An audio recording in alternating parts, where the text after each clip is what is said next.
Hello, I'm Severin Suzuki speaking for ECHO, the Environmental Children's Organization. We're a group of 12 and 13-year-olds trying to make a difference. Vanessa Seti, Morgan Geisler, Michelle Quigg, and me. We've raised all the money to come here ourselves, to come 5,000 miles to tell you adults you must change your ways. Coming up here today, I have no hidden agenda. I am fighting for my future. Losing my future is not like losing an election or a few points on the stock market. I am here to speak for all generations to come. I am here to speak on behalf of the starving children around the world whose cries go unheard. I am here to speak for the countless animals dying across this planet because they have nowhere left to go. I am afraid to go out in the sun now because of the holes in our ozone. I am afraid to breathe the air because I don't know what chemicals are in it. I used to go fishing in Vancouver, my home, with my dad, until just a few years ago we found the fish full of cancers. And now we hear of animals and plants going extinct, every day vanishing forever. In my life, I have dreamt of seeing the great herds of wild animals, jungles and rainforests full of birds and butterflies. But now I wonder if they will even exist for my children to see. Did you have to worry of these things when you were my age? All this is happening before our eyes, and yet we act as if we have all the time we want and all the solutions. I'm only a child, and I don't have all the solutions. But I want you to realize, neither do you.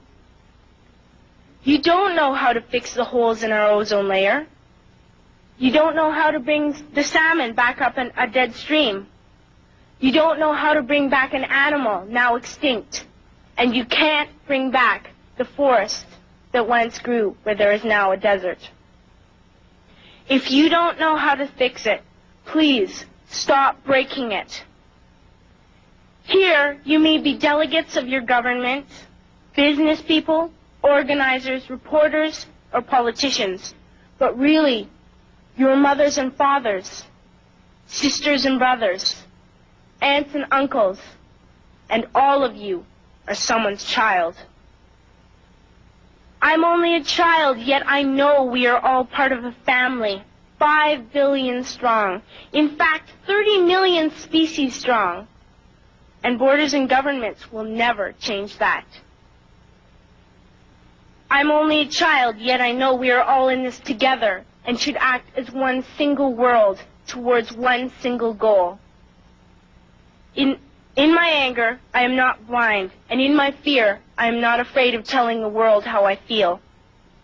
In my country, we make so much waste. We buy and throw away, buy and throw away, buy and throw away, and yet northern countries will not share with the needy. Even when we have more than enough, we are afraid to share. We are afraid to let go of some of our wealth. In Canada, we live the privileged life, with plenty of food, water, and shelter. We have watches, bicycles, computers, and television sets. The list could go on for 2 days. 2 days ago, here in Brazil, we were shocked when we spent time with some children living on the streets. This is what one child told us. I wish I was rich. And if I were, I would give all the street children food, clothes, medicines, shelter, and love and affection. If a child on the streets who has nothing is willing to share, why are we who have everything still so greedy?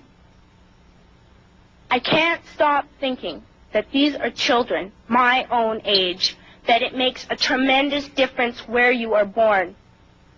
That I could be one of those children living in the favelas of Rio. I could be a child starving in Somalia, or a victim of war in the Middle East, or a beggar in India. I am only a child, yet I know if all the money spent on war was spent on finding environmental answers, ending poverty, and finding treaties, what a wonderful place this earth would be. At school, even in kindergarten, you teach us how to behave in the world. You teach us not to fight with others, to work things out, to respect others, to clean up our mess, not to hurt other creatures, to share, not be greedy. Then why do you go out and do the things you tell us not to do? Do not forget why you are attending these conferences, who you're doing this for. We are your own children. You are deciding what kind of a world we are growing up in.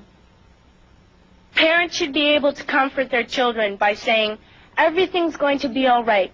It's not the end of the world, and we're doing the best we can. But I don't think you can say that to us anymore. Are we even on your list of priorities?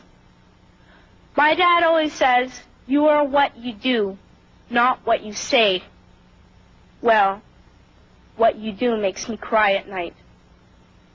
You grown-ups say you love us, but I challenge you, please, make your actions reflect your words. Thank you.